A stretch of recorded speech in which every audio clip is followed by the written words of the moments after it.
Hello guys, അങ്ങനെ എനിക്കിന്ന് യൂണിയൊക്കെ ഉണ്ടായിരുന്നു. അങ്ങനെ തിരിച്ച് ഓരോരുത്തൊക്കെ കയറി ഇറങ്ങി എത്തിയപ്പോൾ വൈകുന്നേരം 7 മണിയൊക്കെ ആയി. അപ്പോൾ രാത്രി വല്ലതും കഴിക്കണമല്ലോ എന്ന് വെച്ച് കിച്ചണിൽ പോയി നോക്കിയപ്പോൾ 2 ദിവസം മുന്നേ ഉണ്ടാക്കി വെച്ച ചപ്പാത്തി ഉണ്ടായിരുന്നു. അത് ഞാനിപ്പോൾ ഈ നൂഡിൽസ് ചപ്പാത്തി വൈറലായതുകൊണ്ട് അങ്ങനെ ഒന്ന് ട്രൈ ചെയ്താലോ എന്ന് വിചാരിച്ചു. അതിന് ഞാൻ സവാളയും എല്ലാം കൂടി എടുത്തിട്ട് ഇങ്ങനെ വഴറ്റി തുടങ്ങിയതിന് ശേഷം വീഡിയോ എടുക്കാം. അപ്പോൾ ഈ കുറച്ച് ടൊമാറ്റോസ് എടുത്ത് ഇങ്ങനെ കുനുകുന കുനുകുന എന്നിങ്ങനെ അരിയാൻ തുടങ്ങി ഗായ്സ്. അതിന് ശേഷം ഇന്നലെ ഞാൻ പോയപ്പോൾ കുറച്ച് ഫ്രോസൺ വെജിറ്റബിൾസ് മേടിച്ചായിരുന്നല്ലോ, അതും കൂടി കുറച്ചിട്ടു. എന്തിനാ കുറയ്ക്കുന്നത്, അതും ഇട്ടു. പിന്നെ എൻ്റെതായ രീതി കുറച്ച് മസാല ഇട്ടു. കണക്കൊന്നും എനിക്കറിയത്തില്ല, ഞാൻ എൻ്റെതായ രീതി കുറച്ചങ്ങ് വാരിയിട്ടു.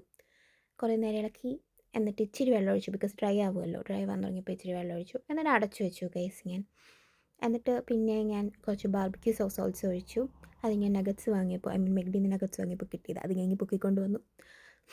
എന്നിട്ട് ഇത് കൊറിയൻ ആണോ ജപ്പനീസ് ആണോ തരത്തിൽ ഒരു സോസാണ്, അതും ആഡ് ചെയ്തു അലങ്കാരികതയ്ക്ക്. എന്നിട്ട് ഒരു മൊട്ടൈസ് മൈ ഫേവറേറ്റ് ഗൈസ്, അതും ആഡ് ചെയ്തു. ഒരു കുട്ടി കുക്കിംഗ് വീഡിയോ ആണ്, ഞാൻ വലിയ കുക്കൊന്നുമല്ല, അബ്രോഡ് വരുമ്പോൾ ആരായാലും കുറച്ച് കുക്കാവുമല്ലോ. ഇതിങ്ങനെ കടുവറ ചെയ്തുകൊണ്ടിരുന്നു ഗൈസ്. ഇതൊരു 10x സ്പീഡിങ് ആയിട്ടു. എന്നിട്ട് നമ്മുടെ മെയിൻ ഐറ്റമായ ചപ്പാത്തി ഓൾസോ ഞാൻ ഇട്ടു. വീണ്ടും കടുവറ ഇങ്ങനെ ചെയ്തു.